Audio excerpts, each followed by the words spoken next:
Perkenalkan, nama saya Aloysia Prataud, saya dari kelas 10K.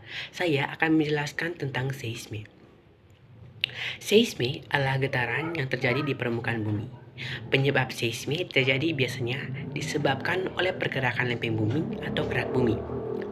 Getaran tersebut terjadi adalah akibat dari pelepasan energi secara tiba-tiba sehingga menyebabkan gelombang seismik. Gempa bumi atau seisme merupakan proses endogen, yaitu akibat adanya pergerakan bumi. Selanjutnya, jenis-jenis seisme.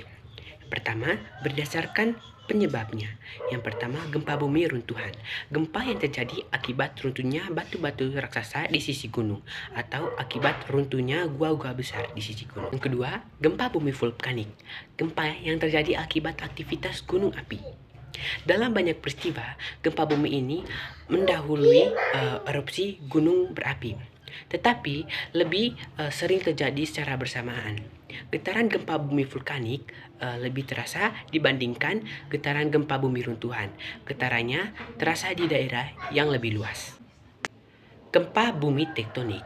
Gempa yang terjadi akibat proses tektonik di dalam litosfer yang berupa pergeseran lapisan batuan tua terjadinya di lokasi.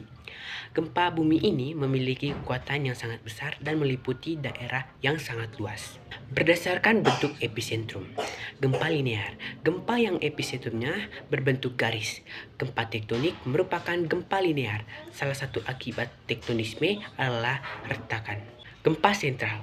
Gempa yang epicentrumnya berupa titik gunung api pada erupsi sentral adalah sebuah titik letusan. Demikian juga runtuhan. Berdasarkan kedalaman hipocentrum. Pertama, gempa dangkal. Gempa yang memiliki kedalaman hipocentrumnya kurang dari 100 km di bawah permukaan bumi. Yang kedua, gempa menengah. Gempa yang memiliki kedalaman hipocentrumnya antara 100 km sampai 300 km di bawah permukaan bumi. Yang ketiga, gempa dalam. Gempa yang memiliki kedalaman hipocentrumnya antara 300 sampai 700 km di bawah permukaan bumi. Sampai saat ini tercatat gempa terdalam yaitu 700 km. Berdasarkan jarak epicentrum. Yang pertama, gempa setempat. Gempa yang berjarak kurang dari 10.000 km.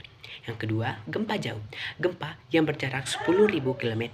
Yang ketiga, gempa jauh sekali. Gempa yang berjarak lebih dari 10.000 km. Berdasarkan letak pusat gempa. Gempa laut. Gempa yang terjadi jika letak epicentrumnya terletak di dasar laut atau dapat pula dikatakan epicentrumnya terletak di bawah permukaan laut. Gempa darat. Gempa yang terjadi jika epicentrumnya berada di daratan. Proses seisme. Proses seisme yaitu ketika ada aktivitas tenaga endogen di dalam bumi seperti aktivitas vulkanik, tenaga tektonik, dan gempa runtuhan.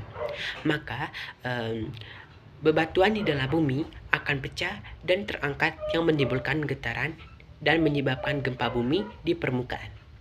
Ketika gempa tersebut terjadi di laut, maka akan menimbulkan potensi tsunami. Tapi, tidak semua gempa di laut menimbulkan tsunami. Ketika pusat gempanya dekat dengan permukaan bumi, maka akan semakin besar potensi terjadinya tsunami dibandingkan dengan gempa yang pusatnya berada jauh dari permukaan bumi. Penyebab terjadinya seisme. Penyebab terjadinya seisme bisa bermacam-macam. Ada yang berasal dari tenaga tektonik, aktivitas vulkanik, dan gempa runtuhan.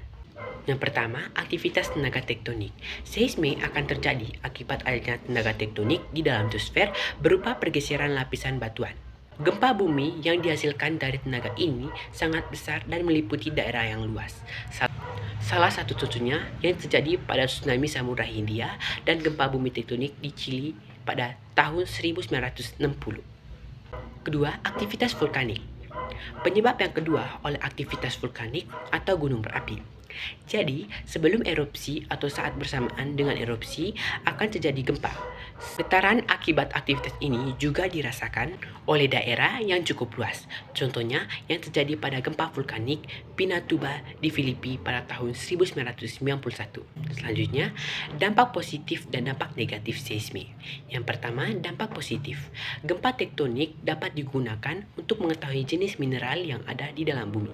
Yang kedua, dampak negatif, yaitu bangunan roboh atau ambruk terjadi bencana susulan seperti tsunami, distribusi barang dan jasa terhambat, sarana dan prasarana transportasi rusak akibat dari gempa. Itu saja dari saya, sekian dan terima kasih.